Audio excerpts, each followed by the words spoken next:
आई coverage, रहस्य की खोज। नमस्कार, मैं हूं पारद रावत और आप देख रहे हैं अनन्य कवरेज रहस्य की खोज। भाजपा के प्रदेश अध्यक्ष मदन कौशिक पहुंचे चंपावत मोटर स्टेशन पर, किया जनसभा को संबोधित। कहा, डबल इंजन की सरकार प्रदेश में कर रही बेहतर कार्य। भाजपा प्रदेश अध्यक्ष मदन कौशिक ने कहा, मिशन 2022 में 2017 के मुकाबले 60 से अधिक सीटों पर जीत दर्ज करेगी भाजपा। कुमाऊं भ्रमण के दौरान 2 दिवसीय दौरे पर कुमाऊं भ्रमण पर चंपावत पहुंचे मदन कौशिक। कहा, सरकार के किसी भी मंत्री पर नहीं भ्रष्टाचार का आरोप। प्रधानमंत्री नरेंद्र मोदी जी के नेतृत्व में हमने राज्य सरकार के माध्यम से आदरणीय मुख्यमंत्री, वर्तमान मुख्यमंत्री दोनों के नेतृत्व में हमने उस स्थिति को केवल संभाला ही नहीं, अपितु जो हजारों हमारे भाई थे जो देश के, जब भारत का प्रधानमंत्री अमेरिका जाता है, हम टीवी में लाइव देखते हैं कि अमेरिका का राष्ट्रपति प्रोटोकॉल तोड़कर एयरपोर्ट पर भारत के प्रधानमंत्री को रिसीव करने आया। ये भारत का सम्मान बढ़ाने का काम हमारे प्रधानमंत्री जी ने किया। मित्रों, आपको याद होगा 2017 के चुनाव में देश के प्रधानमंत्री जब देहरादून के परेड ग्राउंड में और आने के बाद उन्होंने कहा कि उत्तराखंड की जनता का आशीर्वाद हमें मिलेगा और उस आशीर्वाद में हम एक डबल इंजन को एहसास कराएंगे। एक इंजन देहरादून में, दूसरा दिल्ली में होगा। इस 4 साल में आपने देखा होगा भाइयों बहनों मित्रों, इस 4 साल में मेडिकल के क्षेत्र में अभी सोचा भी नहीं था कि 4 धाम में हमारी ट्रेन पहुंचेगी। 24 घंटे काम चल रहा है। कनेक्टिविटी के क्षेत्र में आप पिथौरागढ़, आप जाओगे पंतनगर, आप जाएंगे जोलीग्रांट, आप जाएंगे गौचर, चिन्यालीसोड, हमारी उड़ान योजनाओं में आज हमारे जहाज चल रहे हैं। क्या ये कल्पना डबल इंजन की नहीं है? आज आप देखेंगे पिथौरागढ़, अल्मोड़ा, हरिद्वार, जहाँ मेडिकल कॉलेज नहीं थे, पिछले एक ही वर्ष में हमें 3 मेडिकल कॉलेज मिले। पेयजल के क्षेत्र में हमें कोई लिमिट नहीं है पैसे की, हर घर में पानी जाए इतना पैसा भारत सरकार ने राज्य सरकार को देने का काम किया है। ये देश के प्रधानमंत्री ने। आज आपने देखी होगी अभी कोटद्वार तक ट्रेन, आपने देखा होगा हल्द्वानी और काठगोदाम तक नई ट्रेन, देहरादून तक नई ट्रेन, ऋषिकेश से कर्णप्रयाग तक ट्रेन का जो काम चल रहा है लाइन का, वो कितनी तेजी से हो रहा है। आज आप देखेंगे सड़कों का काम कितनी तेजी से हो रहा है। ये सारे काम हम लोगों ने पिछले 4 साल में किए। भाइयों बहनों मित्रों, मैं वही कह रहा हूँ कि टनकपुर में भी रेलवे लाइन का काम, टनकपुर से बागेश्वर के लिए भी काम अभी शुरू हो रहा है, उसका भी चिंतन हो रहा है। भाइयों बहनों मित्रों, ये डबल इंजन का एहसास हो रहा है। ये डबल इंजन और तेजी के साथ कैसे बढ़ेगा? ये डबल, अभी मैं आ रहा था पिथौरागढ़ से आने में कितने घंटे लगते थे। आज ये जब हम सड़क बनती है, कैसी सड़क है आप सबने देखी होगी। इसलिए भाइयों बहनों मित्रों, आज मैं आपके बीच में आया हूँ। अध्यक्ष बनने के बाद जब पार्टी ने मुझे अध्यक्ष का दायित्व दिया तो सबसे पहले मैंने कहा कि मैं अपनी इस कार्यक्रम को और कुमाऊं के उन जिलों से शुरू करना चाहता हूं जहां विकास की दृष्टि से कभी चिंता होती थी। आज मुझे यहाँ आने का आपके बीच में सौभाग्य मिला, मुझे बड़ी प्रसन्नता है और मैं विश्वास के साथ कह सकता हूं, आपका आशीर्वाद और सहयोग आने वाले 2022 में भारतीय जनता पार्टी को मिलेगा। और मैंने कहा है कि 2022 में 2017 से बड़ी विजय मिलेगी और वो विजय हमें मिलेगी यहाँ की जनता के विश्वास पर, वो विजय हमें मिलेगी अपने कार्यकर्ताओं के उस संकल्प पर, वो विजय हमें मिलेगी हमने आप सबके लिए जो एक संकल्प भाव से काम करने प्रारंभ किए हैं उसके आधार पर मिलेगी।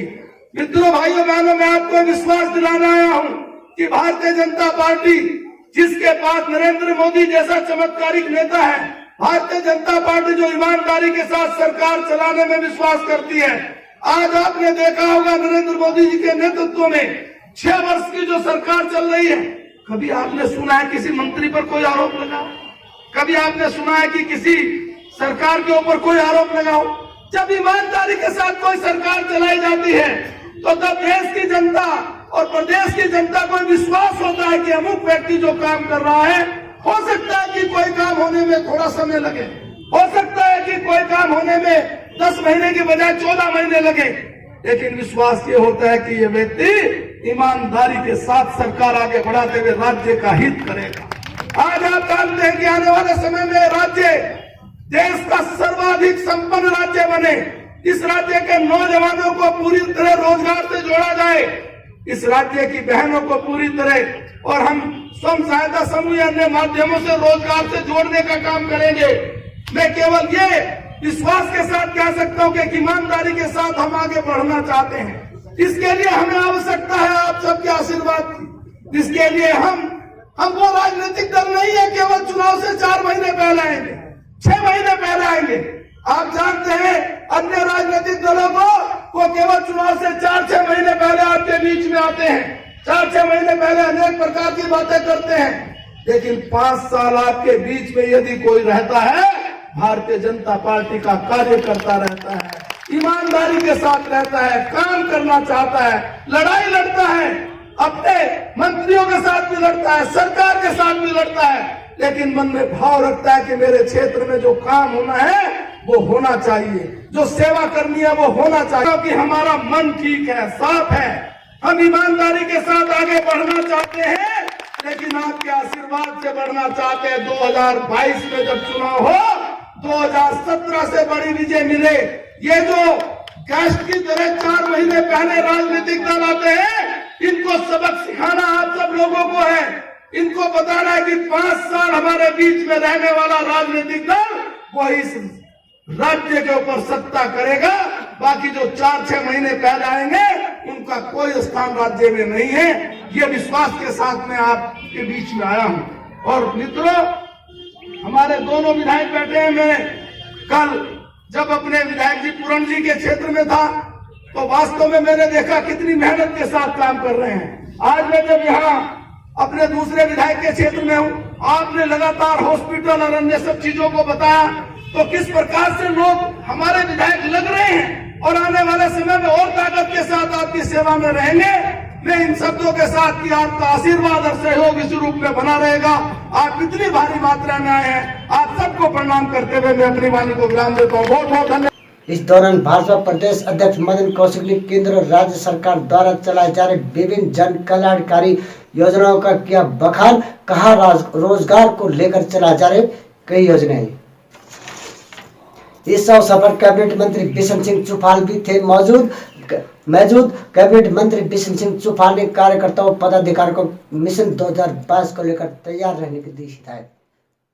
जो महंगाई कई विषयों पर आधारित होती है, मैंने अभी इसका विस्तृत रूप से उत्तर दिया था कि महंगाई केवल एक जो पैरामीटर्स हैं वो कई हैं। किसी चीज़ का मान पेट्रोल के दाम है, डीजल के दाम है, इन सब में राज्य सरकार का भी एक शेयर होता है वैट के रूप में। शायद हम पहला राज्य हैं भारतवर्ष के जिसमें यदि कांग्रेस शासित राज्यों में जाओ, चाहे वो आप महाराष्ट्र में जाओ, राजस्थान में जाओ, पंजाब में जाओ, जहां हमसे ज़्यादा पेट्रोल और डीजल के दाम है। वो इसलिए वहाँ ज़्यादा है कि उन्होंने वैट कम नहीं किया, हमने वैट कम किया इसलिए हम उनसे कम हैं। इसी प्रकार जब हम अनाज की तरफ जाते हैं, हम राज्य के आधार पर हमने यदि इन सब चीज़ों में हम कम करते हैं तो उसी आधार पर जनता को कम मिलेगा। इसी आधार पर मैंने सारे कांग्रेस शासित राज्यों का एक आंकड़ा दिया जिसमें हम लोग वहाँ की अपेक्षा, उनकी अपेक्षा थोड़ा सा कम रेट में है, इसीलिए हमने थोड़ी राहत अपनी जनता को देने। सर, सरकार बदलते ही क्या पैरामीटर्स बदल जाते हैं? बदलते हैं निश्चित रूप से। जब सरकार बदलती है तो कच्चे तेल के दाम तो अंतर्राष्ट्रीय बाजार में बहुत कम है। आने वाले जो भी व्यक्ति होगा उस आधार पर ही सरकार चलेगी। उसके योजनाएं क्या है, उनकी प्लानिंग क्या है, उस आधार पर रोजगार योजना हम लेकर आए और एमएसएमई से उसको हमने कनेक्ट किया। जो हमारी योजना कनेक्ट करने के बाद हमने जो हमारे प्रवासी भाई बहन आए उनको हमने रजिस्ट्रेशन के लिए छूट दी। उसमें 2500 रजिस्ट्रेशन हमारे पास हुआ। 2500 रजिस्ट्रेशन में अभी हमने लगभग 2000 को लोन की सुविधा उपलब्ध कराई है। हो सकता है कि कहीं उस जो हर महीने, हर सप्ताह या हर 15 दिन में डिस्ट्रिक्ट मजिस्ट्रेट को बैंक और जो हमारे प्रवासी या यहाँ का नौजवान उस स्वरोजगार से जुड़ना चाहता है किसी से भी, तो बैंक के साथ हर महीने वो मीटिंग करने का प्राविधान है। तो अभी जो 2000 लोगों को लोन मिला है, 2500 में से 500 रहे होंगे, उन 500 को भी लगातार जिला अधिकारी के माध्यम से रोजगार से जोड़ने के लिए, क्योंकि स्वरोजगार एक ऐसी चीज है जो आने वाले समय में अपने आप के रोजगार के साथ 8-10 को और आगे रोजगार दे। उत्तराखंड के रुड़की मंगलौर में दुर्लभ प्रजाति के कछुओं की तस्करी कर रहे आरोपियों को मंगलौर पुलिस ने दबोचा। चेकिंग के दौरान तस्करी करने जा रहे 4 आरोपियों को किया पुलिस ने गिरफ्तार। ऑल्टो कार भी की बरामद। नई टिहरी से दुर्लभ प्रजाति के कछुओं को लेकर जा रहे उत्तर प्रदेश में करनी थी तस्करी। वन्य जीव संरक्षण अधिनियम के तहत किया मुकदमा दर्ज।